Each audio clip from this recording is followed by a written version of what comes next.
చెప్తే చంద్రబాబు వచ్చి ఇచ్చేవాడు. రేపు 2 నెలలు లాగు నీకు ఎందుకు నీళ్ళు దాన్ని మర్చిపోతే సైకిల్ కొంచెం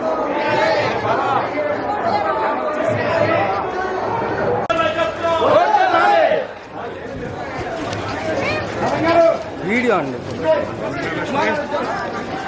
మర్చిపోతుంది సైకిల్. కార్యక్రమంలో మా ముఖ్య ఉద్దేశం ఈ యొక్క 5 సంవత్సరాల్లో వైసీపీ ప్రభుత్వం ప్రజలకి పథకాలని చెప్పి 10 మందికి పథకాలు ఇచ్చి 100 మంది దగ్గర పన్నుల రూపాయలు దోచుకున్నటువంటి వైసీపీకి తరిమి కొట్టాలని, అలాగే ఇద్దరికి అమ్మఒడి ఇస్తారని చెప్పి ఒక్కరికి అమ్మఒడి అది ఈ రోజున 13,000 ఇస్తున్నటువంటి వైసీపీ, దానికి ధీటుగా జనసేన తెలుగుదేశం 2 పిల్లలుంటే 15,000 చొప్పున 30,000, ముగ్గురుంటే 40,000 ఇస్తామని చెప్పి, అలాగే ప్రతి ఒక్క మహిళ కూడా ఆర్టీసీ బస్సులో ఎక్కితే ఉచిత ప్రయాణం అని చెప్పి, అలాగే ప్రతి మహిళకు కూడా 3 గ్యాస్ పెట్టని చెప్పి ఇలాగా అనేకమైన పథకాలన్నీ కూడా ఈరోజు తెలియజేయడం జరిగింది.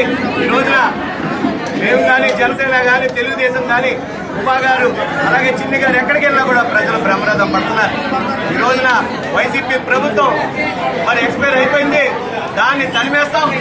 మరి మంచి పరిపాలన ఇవ్వడానికి తెలుగుదేశం జనసేన బీజేపీని కోరుకుంటాం. తప్పకుండా ఈ కోటి ఓట్లేస్తామని ప్రజలు మహిళలు ఆదరించి మమ్మల్ని స్వాగతిస్తారని కూడా తెలియజేస్తూ ప్రజల యొక్క మన్నలను ఎప్పుడు కూడా కాపాడుకుంటాం.